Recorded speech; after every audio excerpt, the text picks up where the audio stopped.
Hi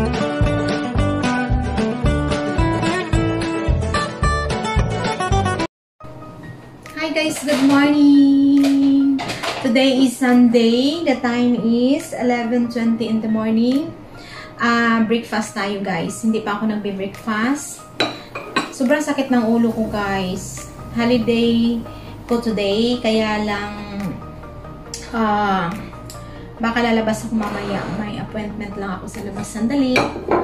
At saka hindi na magagala kasi ang hirap ng situation ngayon sa Hong Kong. Masyadong maraming positive cases. Sabi ng amo ko is 3,000 kahapon. Isang araw yung So masyadong nagpapanik na kami nung isang araw dito kasi yung kasama ng amo kong lalaki nagkaroon na nag-positive sa So lahat kami nag-swab test kami kahapon, hindi pa lumabas yung result. At saka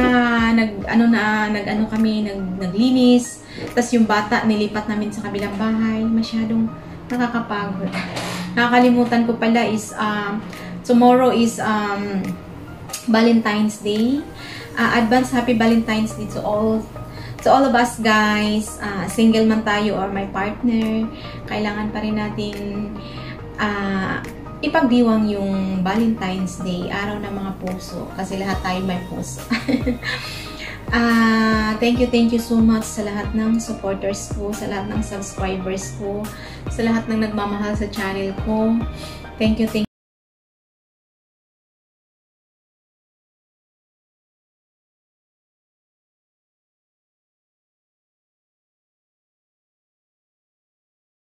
Tilapia, fried tilapia, at saka walang kamatayan kong tomato, at saka meron akong 2 itlog kasi sabi ng amo kong babae, magluto ka ng itlog, araw-araw kumain ka ng itlog kasi yan ang nakakatulong sa atin daw. Ewan ko kung saan. Alam ko naman na maano yung protina ng itlog, kaya lang sabi niya may connected sa sa nangyayari ngayon.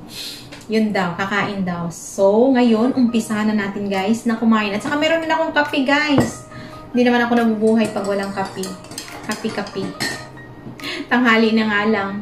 Magtatanghalian na.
yung mga anak mo, hindi mo madadamayan. Hindi sapat guys yung tawag-tawag lang, lagi mo minomonitor sa tawag kasi hindi naman all the time nakikita mo sila eh. May trabaho ka din.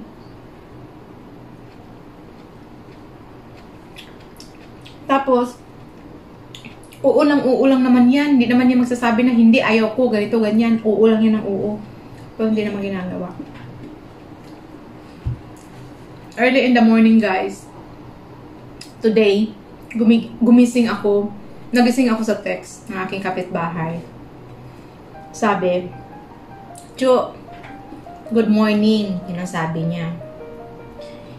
Yung pangalawa mo palang anak, sabi, dinakip ng barangay. Walang tao dito sa bahay niyo. Siya lang mag-isa kasi wala yung tatay niya, nag-night swimming kagabi. Kasi kasama kasi nila yung tatay nila sa bahay. Kaya lang, di gaanong maano yung tatay. Parang wala bang pakialam.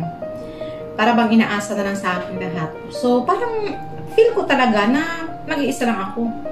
At sabihin mong hiwalay kami, sana sa aming dalawa, huwag na maidama yung mga bata, di ba? Hindi ko alam kung ano ang case, kung anong kasalanan ng aking anak. Hindi ko lang alam. Ano yun? Basta, dinaflip down. Until now, 11:30 in the morning na. Hindi ko pa alam kung anong resulta. Wala pa akong nababalita.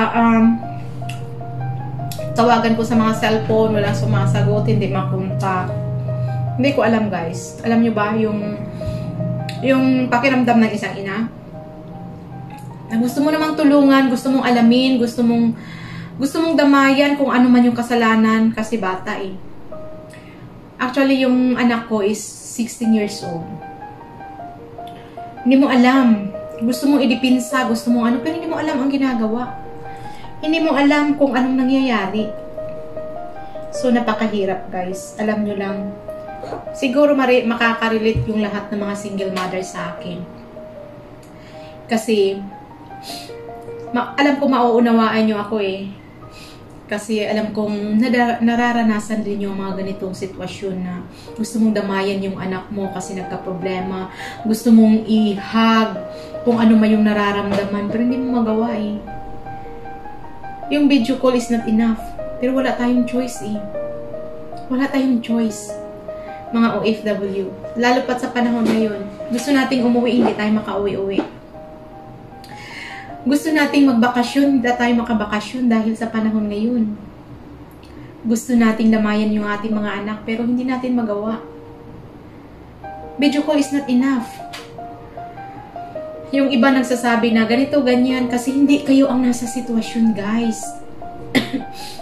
yung ibang tao, kasi nag-abroad ka. Paano kung hindi ka din mag-abroad? Anong kinabukasan ng mga anak mo? Nag-a-abroad ka dahil sa kinabukasan ng mga anak mo. Pero at the end, walang nangyayari. Napapahamak pa. Hindi ko alam kung bakit may mga tatay din na kayang pabayaan yung anak. May mga tatay din na masikmura nilang nakakakain sila yung mga anak nilang hindi kumakain. Halos lahat na nga pinoprovide mo. Ni masilip lang man niya yung anak niya kung nakaluto, nakakain, nakaano kung anong ginagawa, wala. Kasi katwiran ng tatay,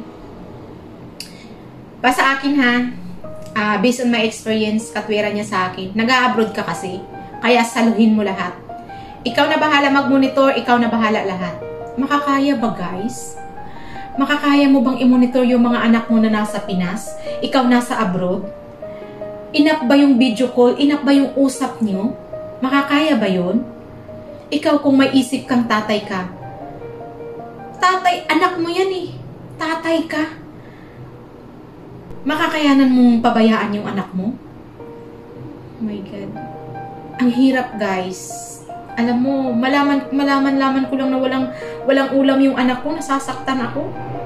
Kasi hindi naman ako nagkulang. Lahat binibigay ko. Nasaan ba yung pera?